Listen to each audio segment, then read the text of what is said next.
Rabbil alamin wal aqibatu lil muttaqin wa la udwana illa 'alal zalimin wa asyhadu an la ilaha illallah wahdahu la syarika lah wa asyhadu anna Muhammadan 'abduhu wa rasuluh sayyidul awwalin wal akhirin wa ala alihi wa sahbihi wat tabi'in wa man tabi'ahum bi ihsanin ila yaumiddin wa ba'd.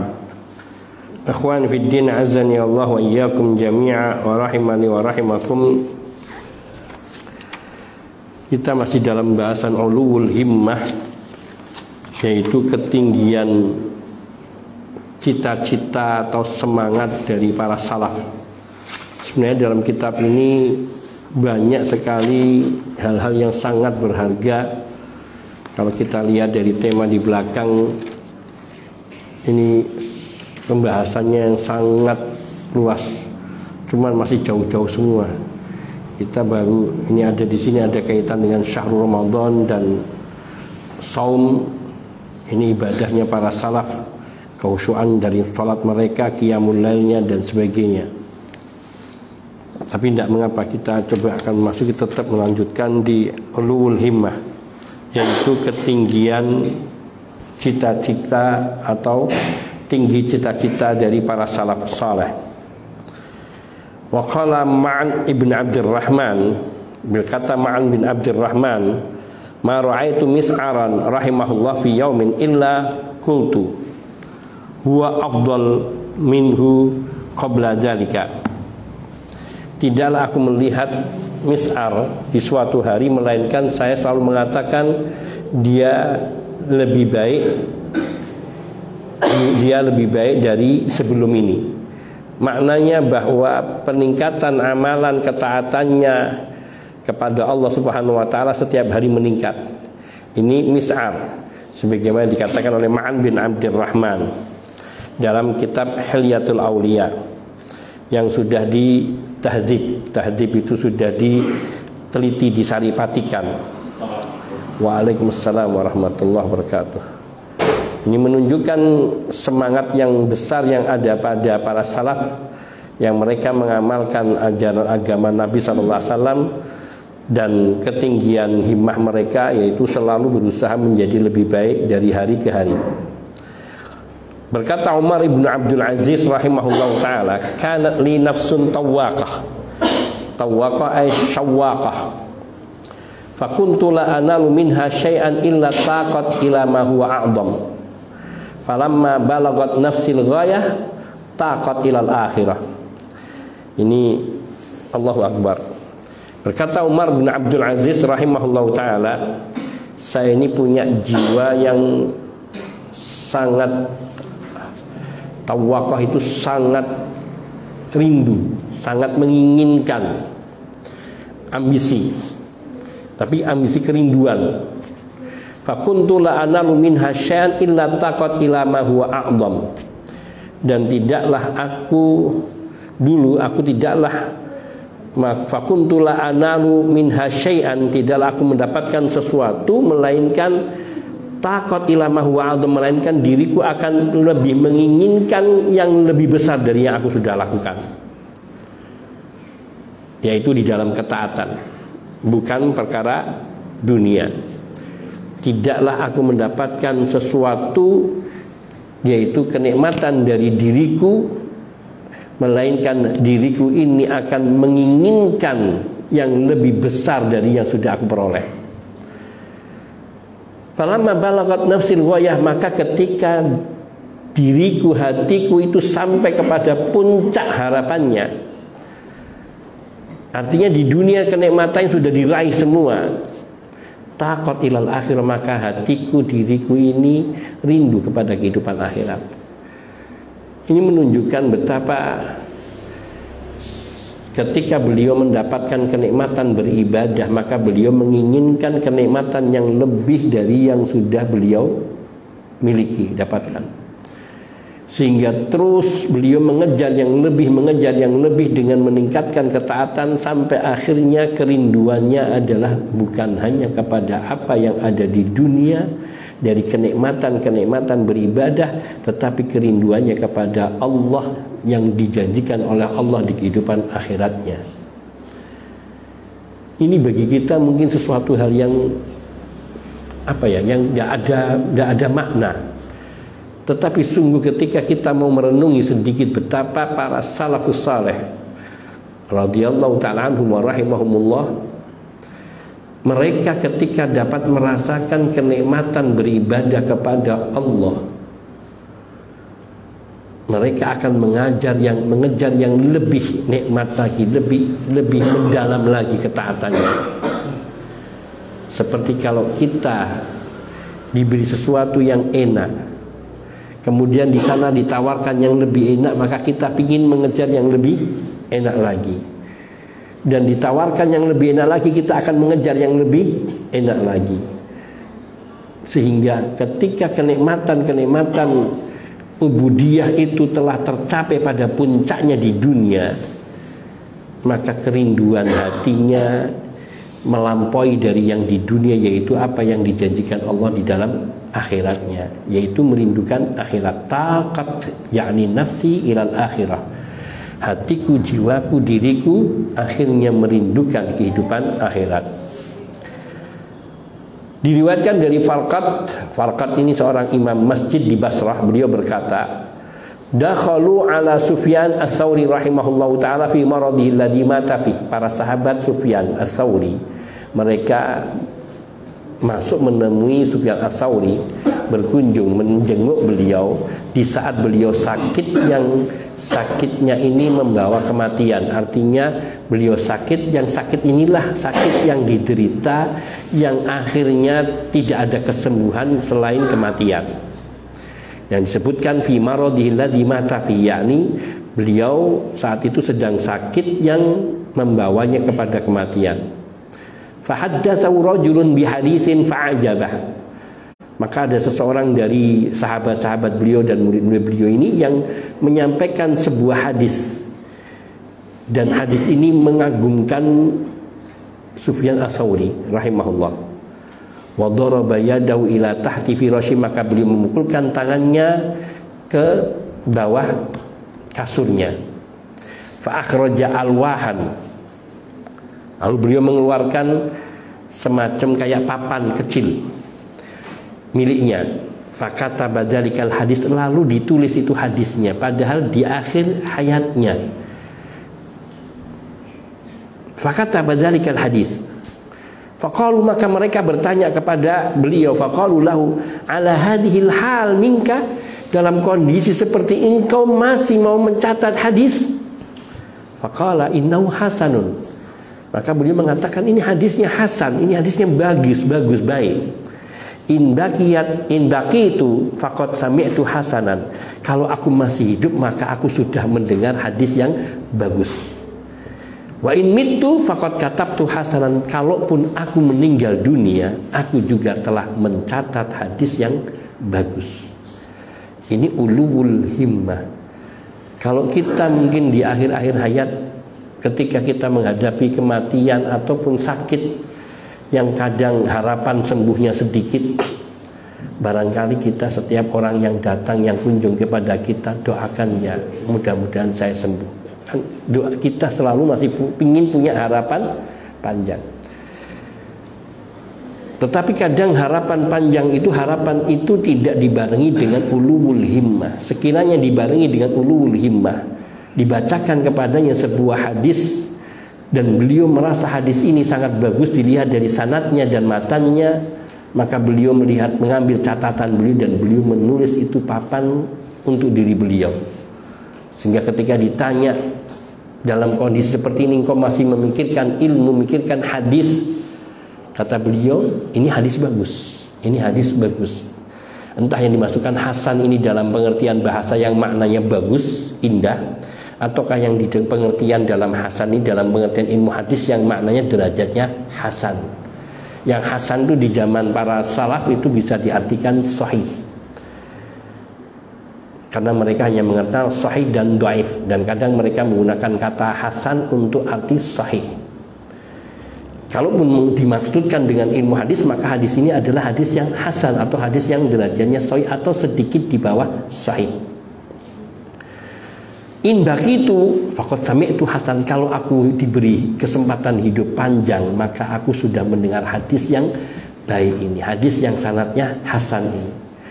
Wa in mutu, kalaupun aku meninggal, faqad katabtu hasanan, maka berarti aku sudah menulis sebuah hadis yang sahih, yang aku berharap hadis yang aku catat ini dicatat sebagai satu amal soleh, dicatat sebagai thalabul ilm.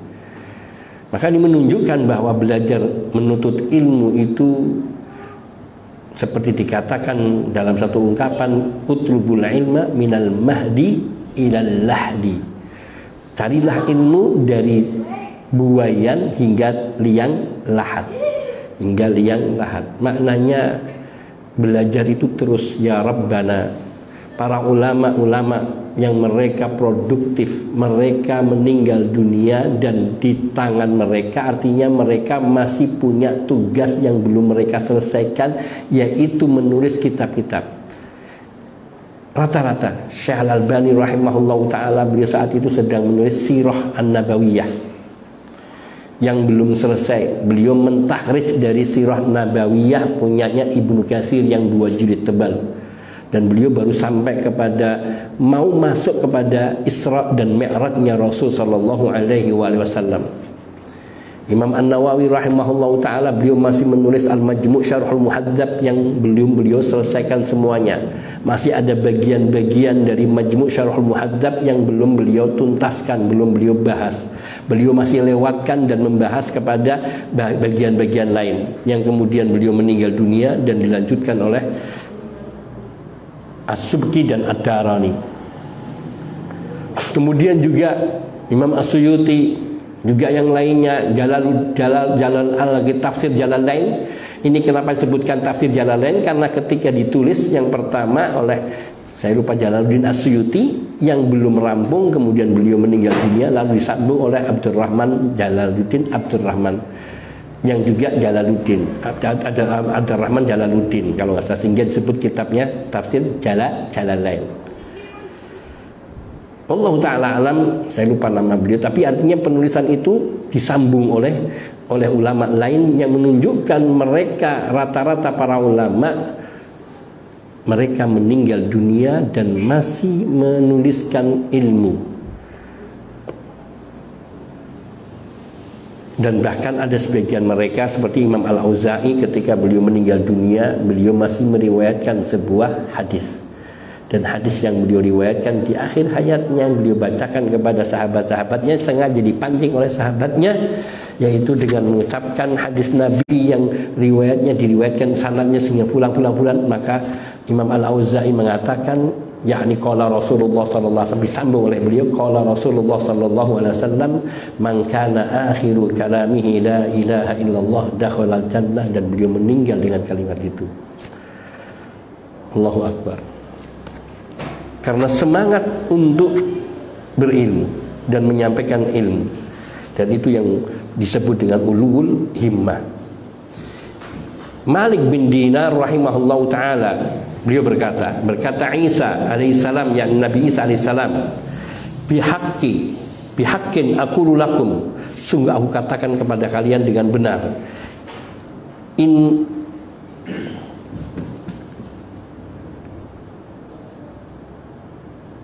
inna akla syair wan naum 'alal mazabil ma'al kilab la qalilun fi talabil firdaus. Sungguh aku katakan dengan benar, aku katakan dengan benar kepada kalian bahwa memakan syair, yaitu gandum, wan naum 'alal mazabil, dan tidur di atas tong sampah, ma'al kilab, bersama dengan anjing, laqalilun fi talabil firdausi, sungguh ini sangat kecil dibandingkan dalam rangka mencari surga firdaus. Allah ta'ala alam, saya belum faham maksudnya dari perkataan ini. Wan naum 'alal mazabil, tidur di atas tong sampah, ma'al kilab, bersama dengan anjing-anjing. Laqalilun, ini adalah masih upaya yang masih kecil, fi talabil firdaus. Maknanya yang dimaksudkan makan dengan makan gandum apa adanya, dan kemudian tidur di tempat yang apa adanya, bahkan sampai tidur di atas tong sampah bersamaan dengan anjing-anjing yang memakani makanan-makanan sisa di tong sampah itu. yakni dalam rangka meraih surga Firdaus, itu masih sangat jauh. Artinya segala jeripaya di dalam menuntut ilmu, sampai harus tidur di atas tong sampah, sampai makannya pun dengan syair, maknanya menunjukkan kesungguhan dan semangat yang tinggi, itu semua belum seberapa untuk bisa meraih surga Firdaus. Wallahu ta'ala alam semakna itu, yang menunjukkan perkataan Nabi Isa alaihissalam bahwa semangat yang tinggi di dalam meraih kemuliaan itu harus ada pada diri kita. Wa qala ba'duhum, berkata sebagian mereka, yakni sebagian para salaf, fakun rajulan rijluhu fis sara wa hiya wahamatu himmatihi fis thuraya.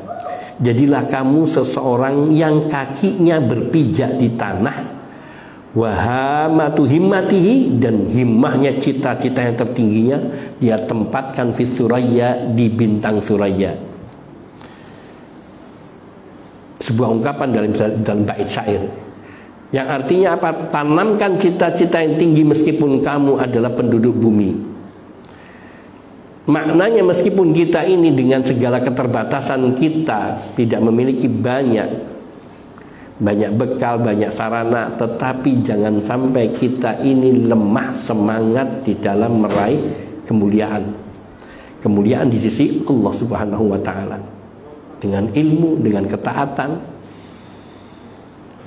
Maka salah kalau kita menanamkan harapan pada anak kita, cita-cita hanya sekedar menjadi insinyur, menjadi presiden, menjadi menteri, gubernur. Itu cita-cita yang masih sangat rendah. Hendaknya cita-cita yang tertanam yang tinggi, yaitu menginginkan anaknya menjadi orang yang soleh, yang mukhlis, yang alim. Karena sungguh mereka ketika benar-benar menjadi apa yang menjadi harapan kita, menjadi seperti yang menjadi harapan kita, yaitu menjadi manusia mulia di hadapan Allah, maka itu yang akan memuliakan orang tuanya di yaumul qiyamah. Karena anak-anak yang mereka yang saleh itulah yang akan senantiasa memanjatkan doa untuk orang tuanya dengan cara yang benar. Dia akan melakukan segala amalan-amalan yang bisa menambahkan kemuliaan bagi kedudukan orang tuanya, termasuk istighfarnya anak. Karena anak yang alim, dia mengerti bahwa ada seseorang bapak yang masuk surga dengan amalan yang ala kadarnya, kemudian Allah tinggikan derajatnya sampai di atas derajat yang semestinya. Sehingga sang bapak ini bertanya kepada Allah, "Ai Rabbi, anna li hadza?" Wahai Rabbku, dari mana aku mendapatkan kemuliaan ini? Allah pun mengatakan, "Bistighfari waladika laka." Dengan permohonan ampunan anakmu yang terus-menerus untukmu. Betapa pesan serupa ini hanya akan sampai kepada anak-anak yang soleh, yang mereka duduk di majelis ilmu dan mendengarkan ilmu, meskipun ini hanya sesuatu yang kecil, tapi dia bernilai besar bagi orang tua. Kadang ada seorang anak yang begitu besar rasa cintanya kepada orang tua, dia ingin mendedikasikan ilmunya kepada orang tuanya, dia menjadi sarjana sampai profesor doktor. Saya ingin membanggakan orang tua, cuman hanya di dunia.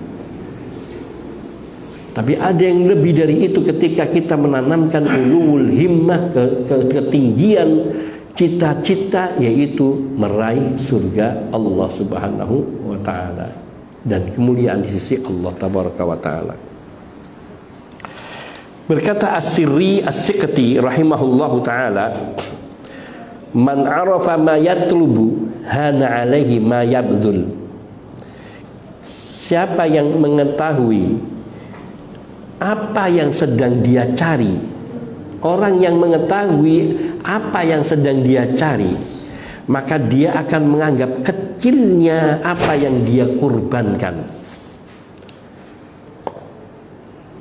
Ketika seorang itu tahu bahwa yang dia ingin dapatkan itu sesuatu yang mulia di sisi Allah Subhanahu wa taala, yaitu meraih ilmu yang bermanfaat yang dapat menyelamatkan dirinya dari kebodohan dan dari murka Allah karena melakukan amalan yang batil karena kebodohan, maka dia tidak akan peduli berapa besar pun biaya yang harus dia keluarkan untuk meraih kemuliaan di sisi Allah Subhanahu wa taala.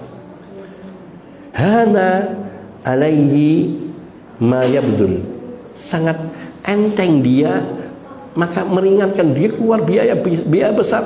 Seperti orang tua yang menyadari pentingnya ilmu dan kesolehan pada diri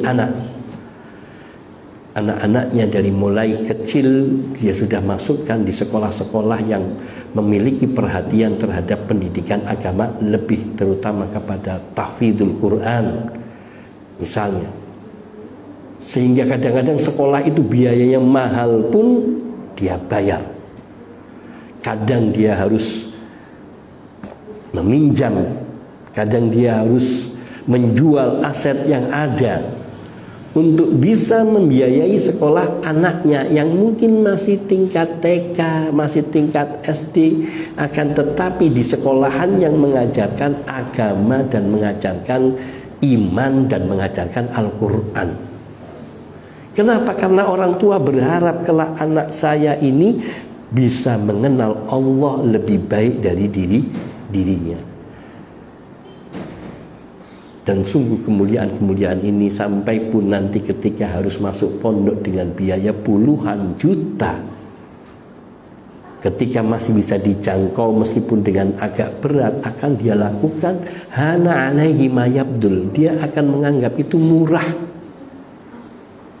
Kenapa? Karena kemuliaan ilmu, sehingga seseorang harus belajar misalnya ke luar negeri dengan biaya yang besar.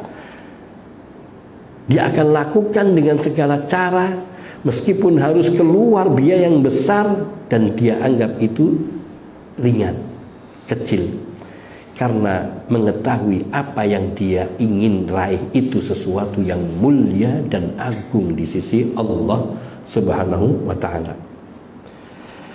Ini perkataan As-Sirri As-Sakti. Kemudian diriwayatkan dari Abu Muhammad. Abu Muhammad ini anak saudari Imam Asy-Syafi'i rahimahullah ta'ala. Jadi keponakan Imam Asy-Syafi'i rahimahullah ta'ala, namanya Abu Muhammad. Qala, beliau berkata, qalat ummi, berkata ibuku yakni saudari Imam Asy-Syafi'i, rubbama qaddamna fi lailatin wahidatin 30 marrah aw aqal aw aktsar al-misbah ila baini yaday Asy-Syafi'i rahimahullah, wa kana yastalqi wa yatafakkar thumma yunadi hatta ya jariyah halumil misbah fatuqaddimuhu wa yaktubu ma yaktub thumma yaqulu irfa'ih. Faqultu li Abi Muhammad ma arada bi raddil misbah. Qala ad-dulmah ajla lil qalbi. Allahu akbar. Ini saudari Imam Asy-Syafi'i rahimahullahu ta'ala, beliau bercerita, qalat ummi, yakni berkata ibunya Abu Muhammad, saudarinya Imam Syafi'i, rubbama qaddamna fi lailatin wahidah 30 marrah au aqal au aksar al-misbah. Barangkali dalam satu malam kita ini menyodorkan kepada Imam Syafi'i ini 30 kali atau lebih sedikit atau lebih banyak, yakni ceplik di depannya Imam Asy-Syafi'i. Wa kana yastalqi, dan saat itu Imam Syafi'i sedang terlentang. Wa yatafakkar, dan beliau merenungi. Summa yunadi, kemudian beliau memanggil, ya jariyah halumi al-misbah, wahai jariyah, bawa sini misbahnya, lampunya. Fatuqaddimuhu, lalu sang budak dari Imam Syafi'i ini akan mendekatkan lampu itu kepada Imam Syafi'i. Wa yaktubu ma yaktub, kemudian setelah itu Imam Syafi'i menulis apa yang ingin beliau tulis. Tsumma yaqul, kemudian setelah itu beliau berkata, irfa'ih, ambil misbah ini. Fakultu li Abi Muhammad, maka aku katakan kepada Abu Muhammad, yakni kepada anaknya, ma arada biraddil misbah, apa yang dia inginkan dengan mengembalikan pelita ini. Qala, berkata Abu Muhammad, ad-dhulmatu ajla lil qalbi, karena suasana gelap itu akan lebih terang bagi hati. Jadi ketika beliau terlentang berpikir dalam kondisi gelap, maka apa yang ingin beliau tulis muncul semuanya tentang ilmu itu. Ketika sudah muncul apa yang hendak beliau tulis, maka beliau panggil, wahai jariyah, bawa sini lampunya. Maka beliau mulai menulis apa yang hendak beliau tulis, apa yang ada dalam hafalan beliau, dari apa yang sudah beliau baca dan apa yang hendak beliau sampaikan dengan ijtihad beliau tulis. Setelah selesai nulis, ambil ini. Kemudian beliau terlentang lagi kembali dan kemudian berpikir lagi, yastalqi wa yatafakkar. Bayangkan, sehingga pernah dikisahkan mulai ketika Imam Asy-Syafi'i rahimahullahu taala berkunjung kepada Imam Ahmad ibnu Hanbal rahimahullah, kemudian dijamu dan beliau menginap di rumahnya Imam Ahmad ibnu Hanbal. Sepanjang malam Imam Syafi'i rahimahullahu taala beliau tidak bangun wudu atau untuk sholat, sehingga putri Imam Ahmad ini heran, ini katanya orang soleh tapi kok tidak bangun malam. Ketika datang subuh beliau bangun dan beliau kemudian sholat berjamaah. Setelah selesai pagi-pagi dijamu makanan, kemudian sang anak ini bertanya kepada ayahnya untuk disampaikan kepada Imam Syafi'i, wahai guru, ini putri saya ini bertanya. Beliau heran, kenapa engkau semalaman tidak sedikit pun bangun di tengah malam? Karena qiyamul lail itu da'bus sholihin, adat kebiasaannya orang-orang yang soleh. Kata Imam Syafi'i rahimahullah ta'ala, semalam saya tidak bisa tidur karena saya memikirkan satu pembahasan, dan semalam ini saya mendapatkan 70 masalah yang dapat saya pecahkan. Jadi beliau tidak tidur meskipun memejamkan mata, tapi sedang mengeluarkan hukum-hukum dari dalil-dalil yang ada sampai 70 masalah, atau kurang dari itu atau lebih dari itu. Ini semangat yang tinggi pada para ulama. Sekarang Imam Malik bin Anas rahimahullahu taala, beliau berkata, kana ar-rajul yakhtalifu ila ar-rajul 30 sanah yata'allam minhu. Kata Imam Malik bin Anas rahimahullahu taala, seseorang di zaman para salaf, yakni zamannya beliau, itu yakhtalifu ila ar-rajul 30 sanah, dia bolak-balik mendatangi seseorang guru dan dia belajar dari guru itu selama 30 tahun. Dia datang, dia mendengarkan kajiannya, dicatatnya, balik lagi sampai datang lagi, terus selama 30 tahun dia mempelajari ini.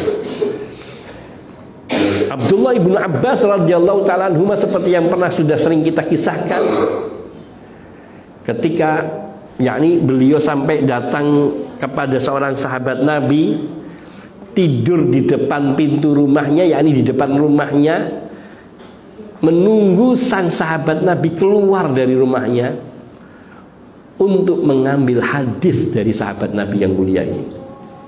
Pada sahabat Nabi sampai mengatakan, wahai putra paman Nabi, bila engkau memiliki hajat, suruhlah orang memanggil kami dan kami akan datang kepadamu. Tapi jawabannya Abdullah bin Abbas, cara seperti itu bukan kebiasaan keluarga kami. Keluarga kami menuntut ilmu itu kami datang kepada para guru. Inilah seperti yang dikatakan oleh Imam Malik di sini. Seseorang itu bolak-balik mendatangi gurunya selama 30 tahun belajar daripadanya. Kita akan lanjutkan setelah adzan Isya biidznillah taala. Wa sallallahu wasallam ala nabiyyina Muhammadin wa alihi washabihi ajmain walhamdulillahi rabbil alamin.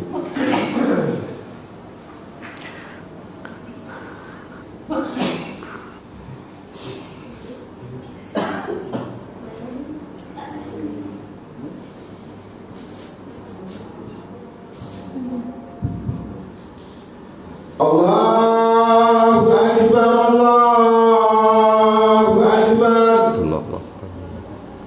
Allahu Akbar, Allahu Akbar. Asyhadu an la ilaha illallah, asyhadu an la ilaha illallah, asyhadu anna Muhammadar Rasulullah, asyhadu anna Muhammadar Rasulullah. Hayya 'alas shalah, hayya 'alas shalah, hayya 'alal falah, hayya 'alal falah. Allahu Akbar, Allahu Akbar. La ilaha illallah.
Alhamdulillahi wahdah wassalatu wassalamu ala man la nabiyya ba'dah wa ala alihi wa sahbihi wa man walah wa ba'd. Ikhwani fid din, azani Allah wa iyyakum jami'a wa rahimani wa rahimakum. Kita sambung. Berikutnya diriwayatkan dari Muhammad bin Yusuf, beliau berkata, kuntu inda Muhammad bin Ismail al-Bukhari rahimahullahu ta'ala fi manzilihi dzata lailah. Kata Muhammad bin Yusuf, suatu malam saya berada di rumahnya Muhammad bin Ismail al-Bukhari. Fa ahsaitu annahu qad qama wa asraja yastadhkir asya'an yu'allikuha fi lailatin 18 marrah. Maka aku mulai menghitung. Beliau menginap di rumahnya Muhammad bin Ismail al-Bukhari, yaitu Muhammad bin Yusuf muridnya atau sahabatnya. Beliau menghitung bahwa Imam Bukhari qad qama wa asraja, beliau bangun menyalakan lampu, wa yastadzkir asya'an, lalu beliau mengingat sesuatu, lalu memberikan komentar dalam semalam Samania asyra marrah, beliau bolak-balik bangun nyalain ceplek, sampai 18 kali. La ilaha illallah. Betapa hidup para ulama itu, mereka berkah sekali. Semalam seperti tadi Imam Asy-Syafi'i berbaring terlentang, kemudian memikirkan sesuatu lalu minta diambilkan, dan itu bisa bolak-balik maju mundur sampai 30 kali. Ini lampunya. Kenapa kok nggak ditetapkan itu saja, beliau tetap berbaring? Karena tadi ketika ditanya, karena suasana gelap itu akan lebih terang bagi hati. Tapi di sini yang intinya adalah ulul himmah, semangat tinggi dari Imam Asy-Syafi'i rahimahullah taala untuk selalu belajar dan mengambil faedah dari apa yang sudah beliau pelajari. Sama dengan Imam Bukhari, beliau duduk, beliau merenung, lalu beliau bangun. Jadi berbaring tetapi tidak tidur, memikirkan sesuatu yang ingin ditulis. Sampai kemudian ada terfikir sesuatu, beliau bangun lalu menyalakan, lalu membuka pelajaran sesuatu yang kemudian beliau memberikan komentar, mengomentarinya, yu'allikuha, membuat catatan-catatan terhadap apa yang beliau baca, istidkar tadi. Dan itu bisa sampai 18 kali. Kalau Imam Syafi'i sampai 30 kali. Kalau Imam Bukhari 18 kali. Ini bukan untuk menunjukkan mana yang lebih mulia, tetapi menunjukkan semangat-semangat mereka di dalam menuntut ilmu dan memanfaatkan waktu, yaitu waktu hidup yang mereka miliki untuk meraih kemuliaan di sisi Allah Subhanahu wa taala. Wa qila lil Attabi rahimahullah,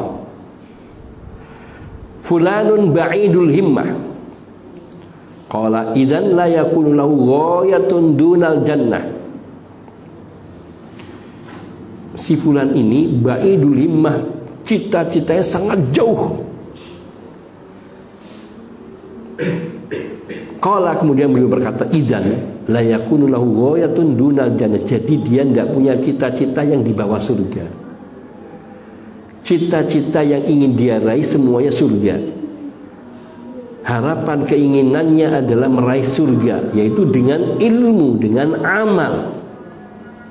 Ini ulul himmah, dikatakan kepada Al-Attabi, si fulan ini himmahnya, cita-citanya sangat jauh sekali. Kata Al-Attabi, kalau begitu dia punya cita-cita yang tidak punya cita-cita di bawah surga. Semua cita-citanya adalah surga dan di atas surga. Ini kemuliaan, ketinggian himmah mereka. Sebagian para salaf mengatakan dalam bait syair seperti disebutkan dalam Uyunul Akhbar, wan nafsu raghibatun idza raghabtaha wa idza turaddu ila qalilin takna'u. Nafsu itu selalu menginginkan apa saja yang bila engkau raghabtaha, membuatnya, mendorongnya untuk menyukainya. Wa idza turaddu, tapi kalau nafsu itu ditolak ila qalilin, kepada yang sesuatu yang sedikit, takna, dia akan merasa puas dengan yang sedikit ini. Maknanya bila kita punya cita-cita tinggi dan kita mendorong diri kita untuk meraih cita-cita tinggi, maka kita akan mendapatkan itu insya Allah dengan izin Allah. Tapi bila kita kembalikan minat kita itu kepada yang sedikit, sudahlah kita nggak usah tinggi-tinggi, kita sampai di sini saja, maka akhirnya puas dengan yang sedikit. Selalu kita merasa puas dengan yang sedikit. Ilmu kita sedikit, puas. Ketaatan kita yang sedikit, puas.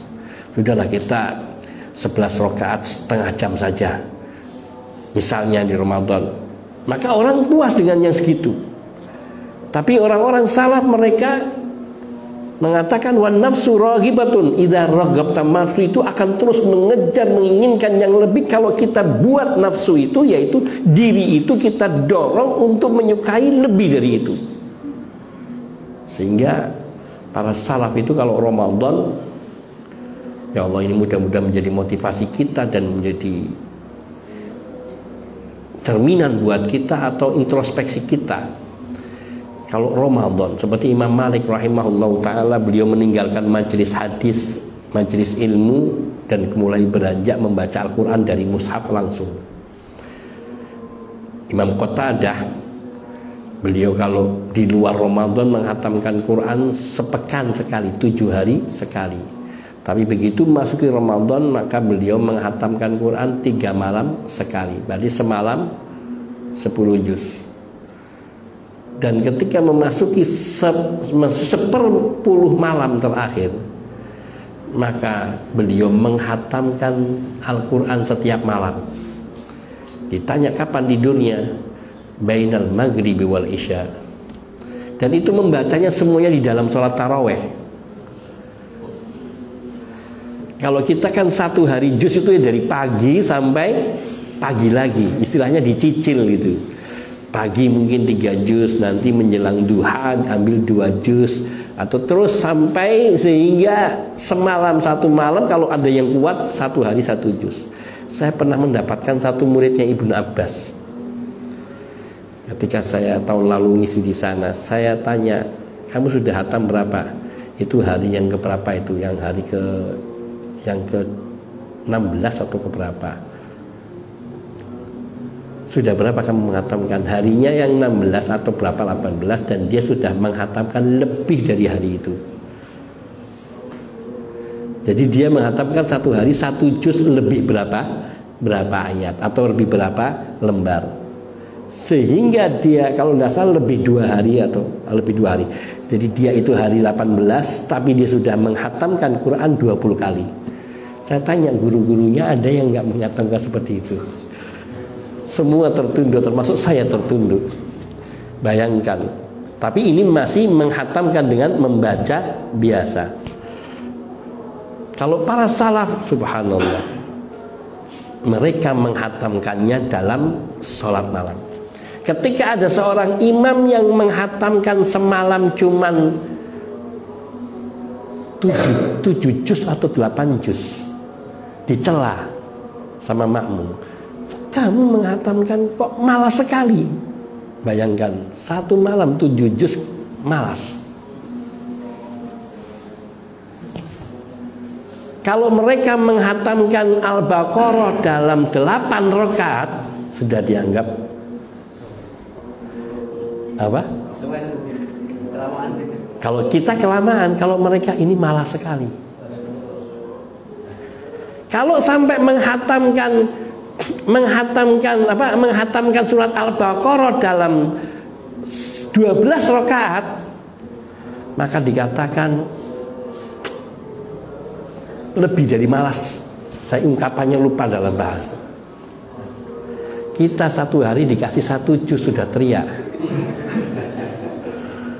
Iya kan, kita 8 rakaat 1 juz kita sudah teriak. La ilaha illallah.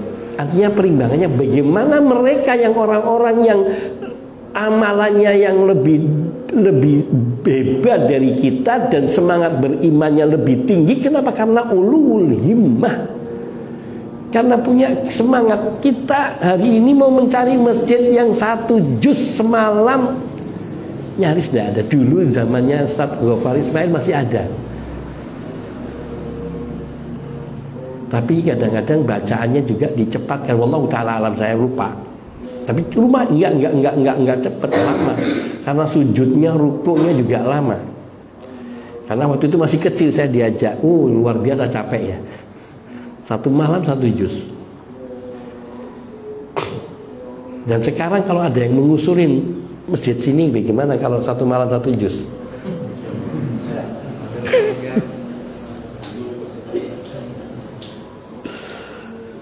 Hampir tidak ada yang kompak mengatakan iya.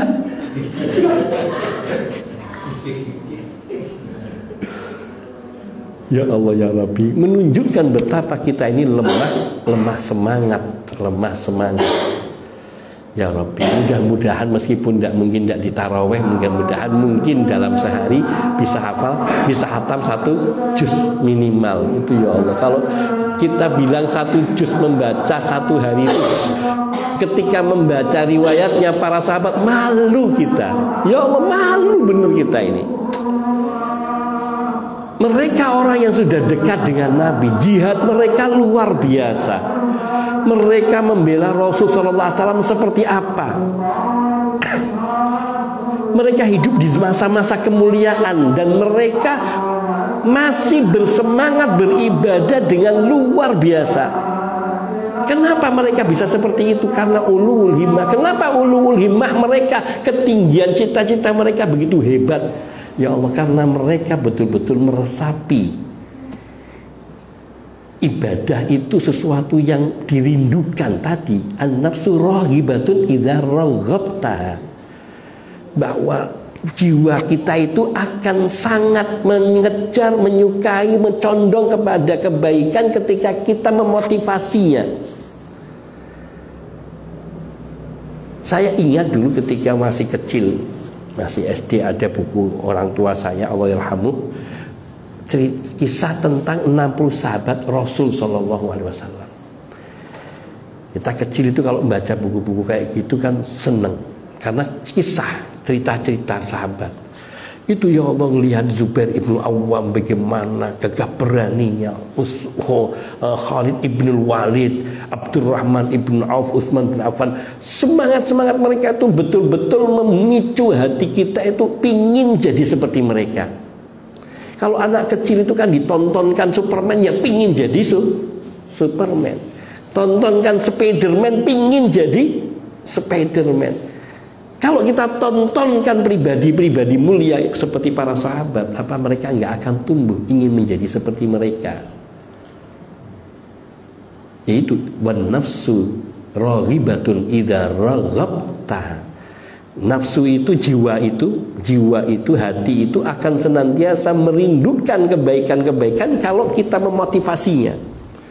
Wa idza turaddu ila qalin, tapi kalau dia dikembalikan, ditujukan kepada yang sedikit, takna, ya sudah puas dengan yang sedikit. Cukuplah sehari setengah juz. Akhirnya ya kita mentok di setiap hari setengah juz. Sampai ketika ada syekh seperti Syekh Jalal yang sebenarnya harus memanfaatkan sehari bisa 1 juz, itu pun nggak ada yang setuju. Setujunya ya setengah juz saja, jangan banyak-banyak. Ya Allah, sekiranya kita punya masjid 1 malam itu 5 juz. Ini cita-cita kan boleh. Kita berharap seperti itu. Kenapa? Karena kita belum tentu bisa melewati Ramadan tahun depannya lagi. La ilaha illallah. Mereka yang sudah bertemu dengan berkali-kali Ramadan dan mereka tidak pernah surut semangat mereka untuk meraih kemuliaan di bulan Ramadan.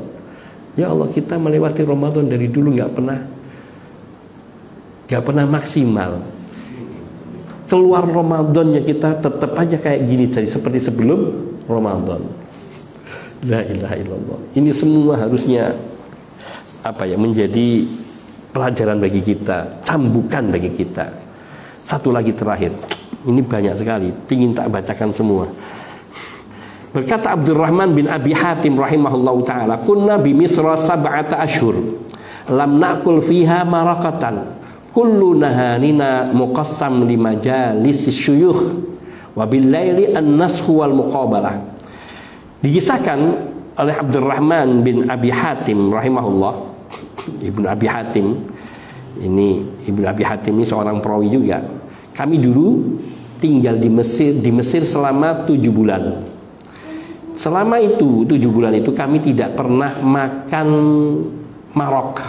Tidak makan marok itu makanan yang enak, yang ada kayak gulai lah. Kullu naharina muqassam li majalis syuyukh, sepanjang hari siang hari kita itu dibagi untuk duduk di majlisnya syekh-syekh. Jam sekian syekh fulan, jam sekian syekhnya fulan, jam sekian syekh fulan. Wa billail an-nasx wal muqabalah. Kalau malam menaskah, mencatat apa yang sudah disampaikan syekh dan muqabalah untuk tanya jawab atau membacakan. Qala, beliau berkata, fa ataina Ruma ana wa rafiqun li syaikhan. Maka kami mendatangi rumah saya dan seorang teman saya yang sudah tua. Faqalu, maka mereka mengatakan huwa alidun. Kami datangi rumah saya dan seorang teman saya yang rumah ini sudah tua. Faqalu, mereka berkata huwa alidun, dia ini sakit. Faro'aina fi tariqina samakatan a'jabatna. Maka ketika kami sedang berjalan di tengah jalan, kami melihat ada samaka a'jabatna, ada seekor ikan yang membuat hasrat kami tumbuh, pingin membelinya. Fastaroinahu, maka kami pun membeli ikan yang segar ini. Falamma sirna ilal bait, ketika kami sampai di rumah, hadara waktu majlis, saat belajar sudah mulai. Falam yumkinna islahuha, maka kami nggak bisa memasaknya, nggak bisa membakarnya atau menggorengnya atau merebusnya. Wa madhaina ilal majlis, maka kami pun pergi ke majlis ilmu. Falam nazal hatta ata alaihi salasatu ayyam wa kada ayyataghayyar, dan terus seperti itu kami selama 3 hari 3 malam, hampir-hampir ikan itu busuk. Fa'akalnahu ni'an, sampai akhirnya kami memakannya dalam keadaan mentah. Kenapa? Karena tidak ada waktu untuk memasak. Lam yakun lana faragun an nu'tiyahu may yashwihi, kami tidak punya waktu kosong untuk kami berikan kepada orang yang mau memasak. Siapa yang kalau masak? Tidak ada, semua sibuk menuntut ilmu. Tsumma qala, kemudian beliau berkata, la yustata'ul ilmu bi rahatil jasadi. Inilah perkataan Abdurrahman bin Abi Hatim, la yustata'ul ilmu bi rahatil jasadi. Ilmu itu tidak bisa diperoleh dengan santai. Ya Allah, kalau kita kan serba santai. Ini semua ibrah bagi kita, betapa kalau mau kita menangis, sekaranglah saatnya kita menangis. Artinya kita telah terlewatkan hal yang banyak, hal yang baik banyak. Kita terlewatkan banyak hal-hal yang baik. Maka mudah-mudahan Allah Subhanahu wa taala memberikan waktu yang sisa yang masih ada pada kita ini untuk lebih bersemangat di dalam meraih kemuliaan di sisi Allah Subhanahu wa taala, baik itu menuntut ilmu ataupun juga mengamalkan ilmu yang diajarkan oleh para guru kita, para ulama kita. Hadza wa naktafi wa sallallahu wasallam ala nabiyyina Muhammadin wa alihi wa sahbihi ajmain walhamdulillahi rabbil alamin. Subhanakallahumma bihamdika asyhadu an la ilaha illa anta astaghfiruka wa atubu ilaik. Assalamualaikum warahmatullahi wabarakatuh.